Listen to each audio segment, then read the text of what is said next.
Because I think in Western cultures, we're more direct in many ways when it comes to socializing. Like, if you ask me a question, I'll give you a pretty clear yes or a fairly clear no. But in Taiwan, that is not the case. I would say more often than not, you're not going to get a clear answer. Hey everybody, my name is Nathan, and in this video, I'm going to be talking about whether or not Taiwan really is a terrible place to live.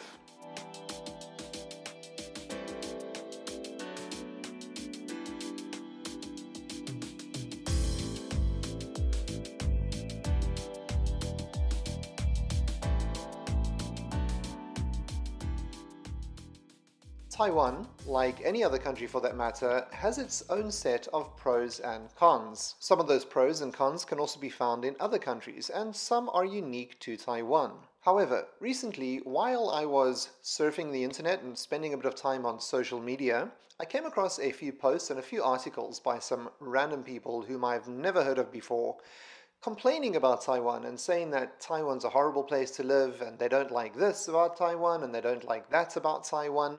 And they were just mentioning all these things which they don't like about Taiwan. Just to be clear here, I would say that over 95% of the content which is related to Taiwan online is very, very positive. It's kind of refreshing now and again to see some sort of negative posts about Taiwan, just to kind of balance things out a little bit and make things a little bit more realistic, especially for people who have never been to Taiwan and they're thinking about coming here.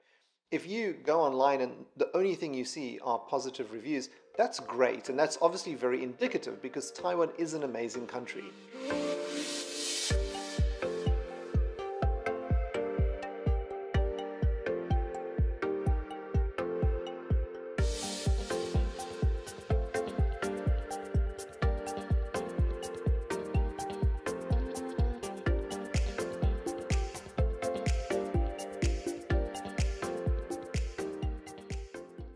So what I want to do is I'm going to take a look at least one of these posts, and I'm going to go through some of their complaints. I'm going to see if any of these complaints are valid or have any merit to them, or are these comments just made by someone who likes to complain a lot no matter which country they go to. Before we get into it, I'd just like to say that I don't think this person is a native English speaker, so there will be a few grammatical errors in their sentences, but I don't want to change it when I read it. I want to read it word for word. The poster claims that a vast majority people are being judgmental, but not all.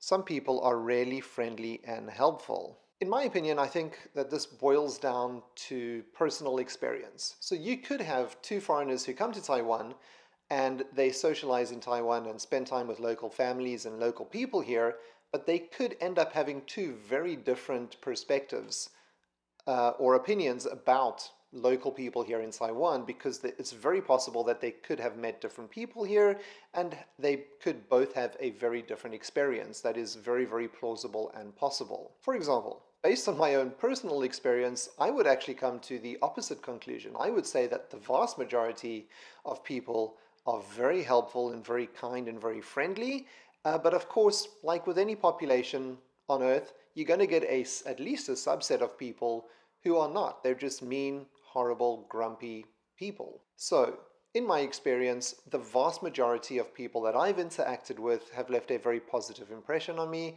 and overall I've had a very positive experience. Another interesting thing about this statement is that this person is complaining about people being judgmental, but isn't that statement, him complaining about people being judgmental, isn't that statement in and of itself a judgmental statement? Again, it's important to note here that my experience has been different compared to his experience, but at the same time, my experience is not the end-all, be-all of experiences. Everyone's going to have a different experience and everyone's going to come to a different conclusion. However, I have been living in Taiwan for over 15 years now, and I would say not only have the vast majority of my experiences been quite positive, but I would say that probably most foreigners that I've met here have had a very, very positive experience with the locals. Of course, you're going to get people that complain about certain things. Sometimes those complaints are valid. Sometimes that person is just in a bad mood.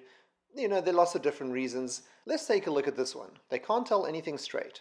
They think it can hurt people by saying it on face. I went to a lot of job interviews. They say, we will get back to you. They won't, actually. They can't tell either it's yes or no. They just leave you with your imagination.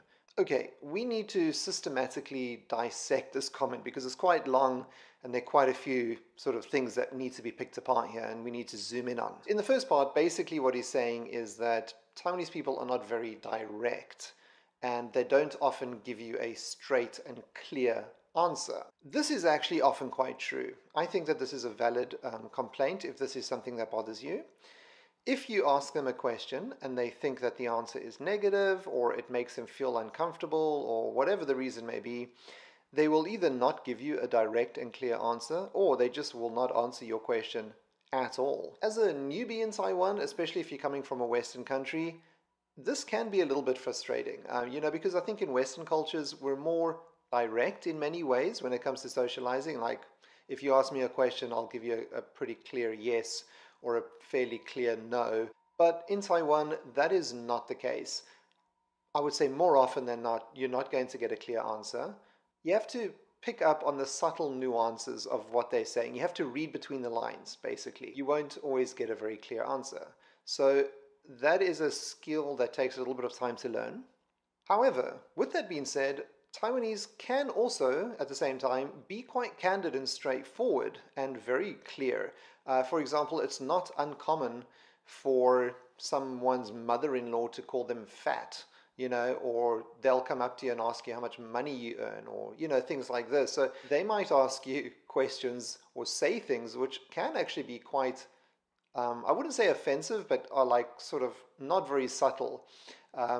They're quite, or discreet, they're just quite like up in your face sort of thing. So I guess it just depends on the situation. But I've noticed, especially in the working environment, you have to learn to read between the lines. At the end of the day, I would sketch this particular sort of complaint the guy has up to cultural differences, because I think that is what it is. That just seems to be part of the culture here in Taiwan. That's something you're going to have to deal with as a foreigner here. Maybe you're already used to it. If you're not used to it, well, good luck, because if you're going to spend any significant amount of time here, then the best thing to do is just get used to it.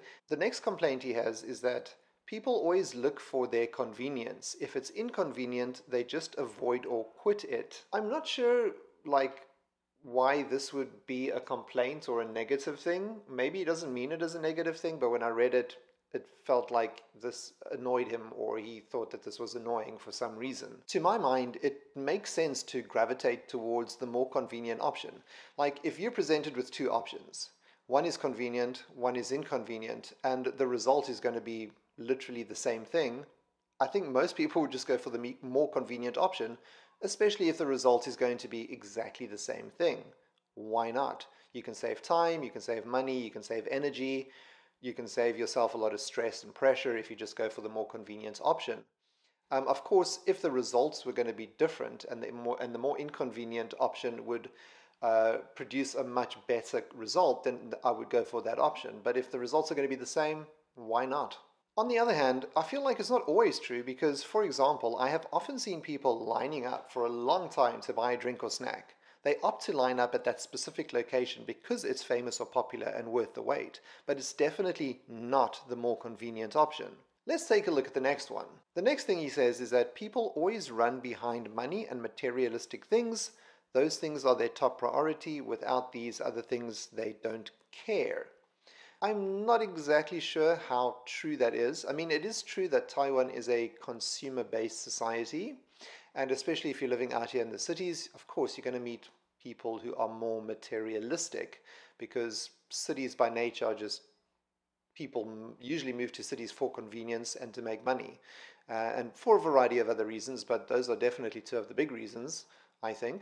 I think it would be unwise to not acknowledge the importance of money, but at the same time, yes, it should be balanced. With that being said, there are a growing number of outdoor enthusiasts in Taiwan, and Taiwan has the environment for it. Hiking trails are ubiquitous, the scenery is stunning, and a lot of locals take advantage of that. Camping has also become quite popular over the last 5 to 10 years as well. Furthermore, if making money and buying stuff makes someone happy, then so be it. As long as they're not hurting anyone else in the process, then I don't see anything wrong with that. Like, if someone wants to work hard, make money, and save up for a Porsche or some fancy car, and they're not hurting anyone in the process, then that's what makes them happy. That's how they want to spend their time. Then just, so what?